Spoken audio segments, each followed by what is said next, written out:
It's Terry N6TLU, and I have been asked to show how to properly pack a boat anchor for safe transit via UPS or FedEx.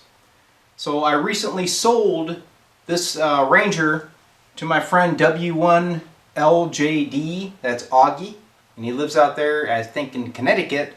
I actually bought it from a friend of his, and his call is K1NLY, that was Bink. We met him on the highway. I picked up this Ranger and I never used it. It was nice eye candy, but now it's going back. So in this video, I'm going to show you the process. If this thing gets damaged, the only better way to pack it would be to crate it. But this method works well. I'm sure you recall the Viking 1 that showed up here smashed in transit from piss poor packing. It was wrapped in just some bubble wrap in a weak box with peanuts, and it got destroyed, and I'm still working on that transmitter. I had another receiver show up today, same situation. So let me cut to those two videos real quick. You guys can see that. Then I'm going to show you how you can avoid that type of damage when we pack up the Ranger. Excellent. Okay, here we go. Surprise, surprise time. Oh yeah.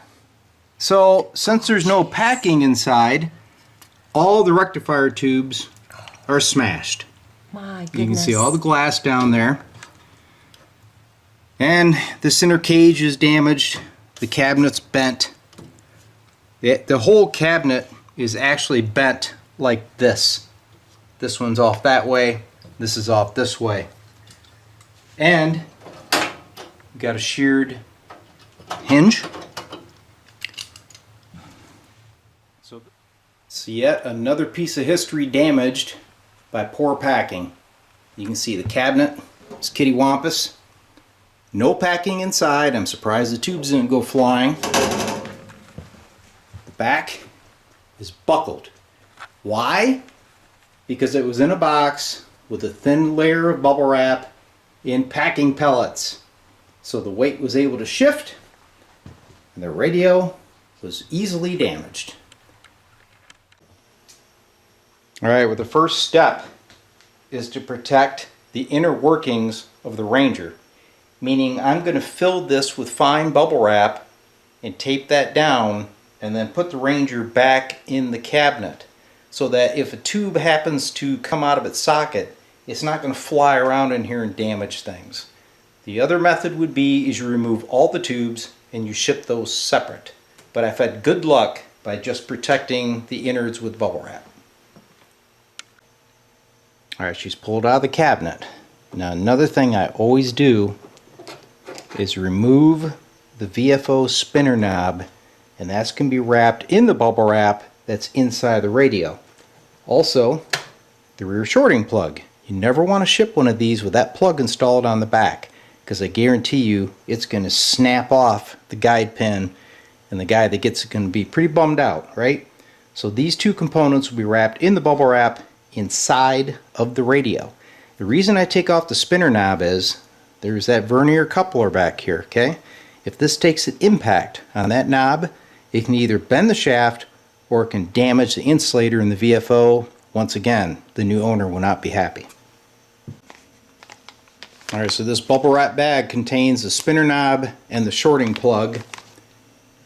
And I'll probably saddle this right in this area here. There's plenty of room after I put some fine bubble wrap underneath it with those tubes. When I'm done, I'm going to take a layer of fine bubble wrap and go right over the top and tape it along the chassis. Alright, there's my bubble wrap in place. Now you can see it's in there lightly. That's because its function is to just dampen vibration and stop tubes from moving, okay? You don't want to get in here and cram in the bubble wrap because you can damage the plate coil here. And there's also some other very sensitive components, right? So you just want to get that bubble wrap in there. And then I'm going to take this, I'm going to wrap it around. I'm going to tape down the side of that chassis just to hold the bubble wrap in place. Then we'll slide it back in the cabinet. So now the inside is protected. You need to carefully slide it back in the cabinet to make sure the bubble wrap clears, doesn't hang up on anything. Just gotta take your time. Once she's back in, got the upper long screw in. The others will go in. You may have to pop through a little bit of bubble wrap, but they'll go in. Alright, so I'm taking these foam sheets. You can buy these like at Menards. They're for home insulating, I believe. These sheets are 1.5 inches by 4 foot.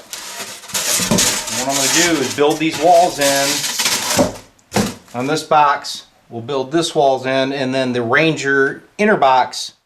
Alright, so the Ranger's secured. All the screws are installed. Now I need to put that into the inner box, which is over here. It's installed in our outer box because I used it to get my dimensions so that it would be form fit.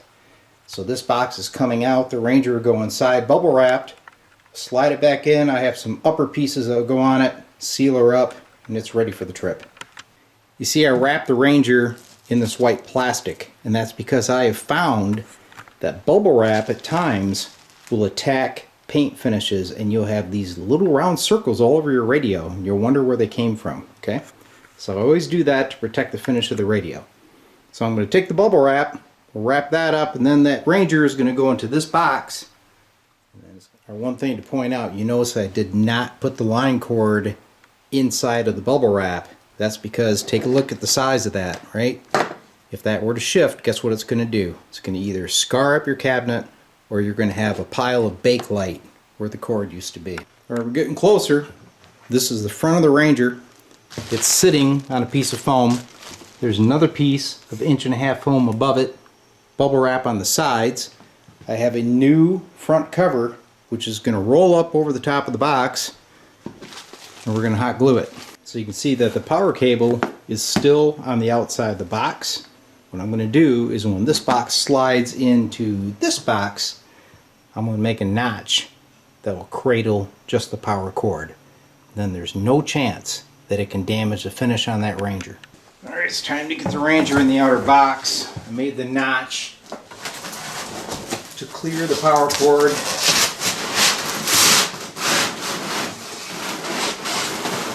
And there she goes.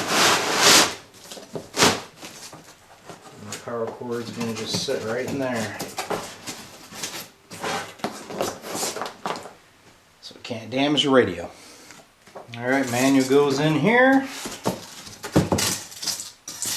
Manual blocks the styrofoam. Get her closed up.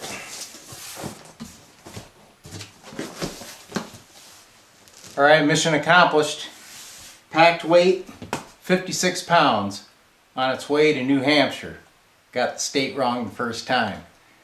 Yeah, it's a lot of work. It's at least a 2-hour job, but it sure beats destroying a piece of history if you don't do it right. Hope you enjoyed the video.